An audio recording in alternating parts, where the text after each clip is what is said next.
এদিকে তাকাও।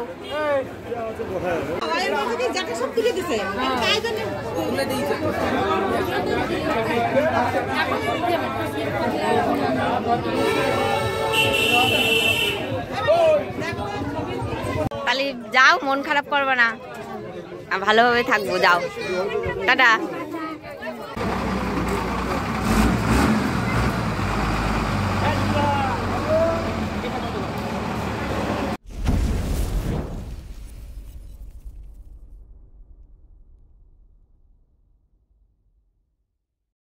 রাধে রাধে বন্ধুরা, আশা করি তোমরা সবাই ভালো আছো, আমিও ভালো আছি।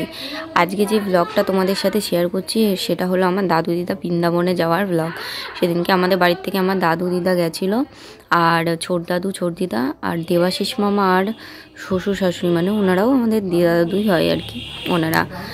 আর ও গ্রামবাসী অনেকেই গেছিলো, আশমালি আমাদের বেলেডাঙ্গা থেকে প্রচুর মানুষজন দেখতেই পাচ্ছ এখানে রয়েছেন তারা, তো সকলেই যাবে।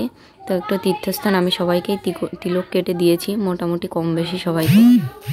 আমার দিদা দাদু দেখো বাসটা চলে এসেছে, তো প্যাকিং সব কিছু নিয়ে ব্যাগপত্র নিয়ে যাচ্ছে।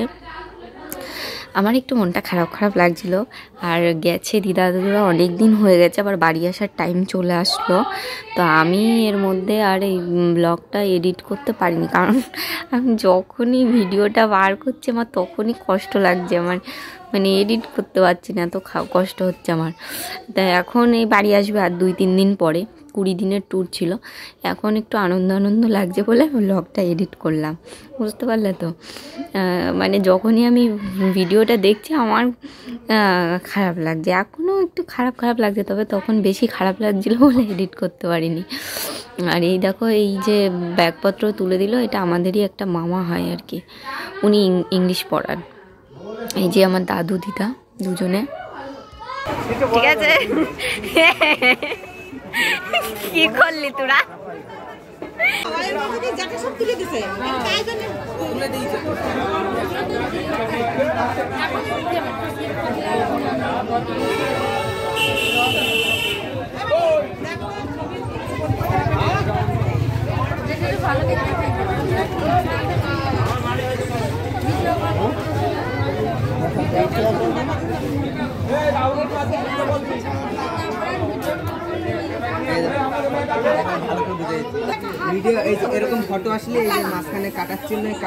এই যে দিদা এখন ফটো তোলা শিখছে, বৃন্দাবনে যাবে, বৃন্দাবনে গিয়ে ফটো তুলবা।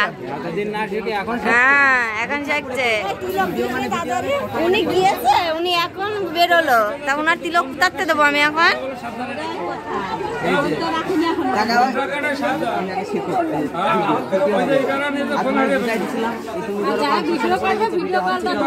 তাহলে যাও, মন খারাপ করবে না, ভালোভাবে থাকবো, যাও, টাটা। হ্যাঁ যখন আসবি তখন হ্যাঁ হ্যাঁ ঘর নয় আলগা করে চলে গেল। না না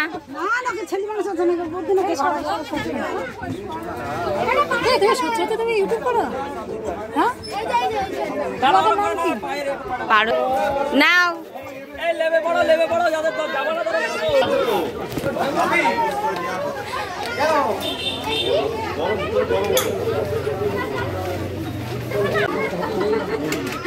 ও কিন্তু যাওয়ার জন্য লাফাচ্ছে।